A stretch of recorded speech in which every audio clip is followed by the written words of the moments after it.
talked about eliminating ISIS as one of your top priorities, if you're confirmed. And your opening statement connects radical Islam to ISIS. And you also make the point of saying that you think it's important to support Muslims around the world who reject radical Islam.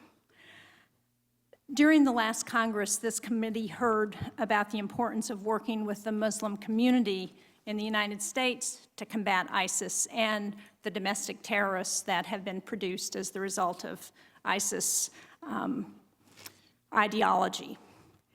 In your view, is it helpful to suggest that as Americans we should be afraid of Muslims? No, Senator. In my travels and because of my past work, I've traveled extensively in Muslim countries, not just the Middle East, but throughout Southeast Asia, and have gained an appreciation and recognition of this great faith.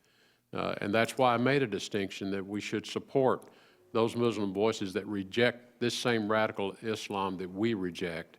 This is part of winning the war other than on the battlefield. I mentioned we have to win it not just on the battlefield. We've got to win the war of ideas. And one of our greatest allies in this war is going to be the moderate voices of people of the Muslim faith who speak from their perspective and their rejection of that representation of what is otherwise a great faith.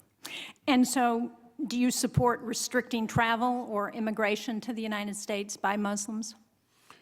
I think what's important is that we are able to make a judgment about the people that are coming into the country. And so, no, I do not support a blanket type rejection of any particular group of people. But clearly, we have serious challenges to be able to vet people coming into the country, and particularly under the current circumstances because of the instability in the parts of the world that it's occurring and the massive migration that's occurred out of the region. And a lack of any documentation following people as they have moved through various other countries. It's a huge challenge, and I don't think we can just close our eyes and ignore that. We have to be very clear-eyed about recognizing that threat and developing a means to deal with it. Well, I certainly agree with that, which is very different, I think, than a ban on an entire religion, people of that religion. Do you support creating a national registry for American Muslims? I would need to have a lot more information around how such an approach would even be constructed. And if it were a tool for vetting, then it probably extends to other people as well, other groups that are threats to the U.S. But it would just require me much more information around how that would even be approached.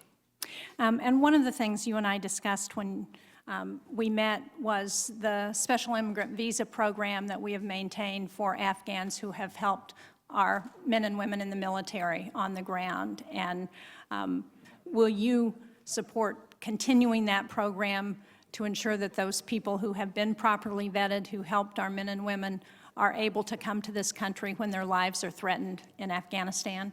The special visa waiver program, it's important that we protect those whose lives are truly at risk because of their efforts to assist whether it's our American military forces or other forces in Afghanistan.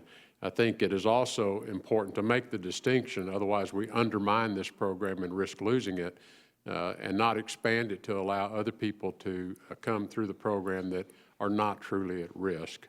And so I think it's the execution, and this gets back to following through on what the intent of these programs were, and let's be very specific and execute well and not get sloppy in the execution and start having a lot of other folks coming through the program that really don't meet that criteria. Well, thank you. I think Congress has pretty narrowly focused the program. I appreciate that.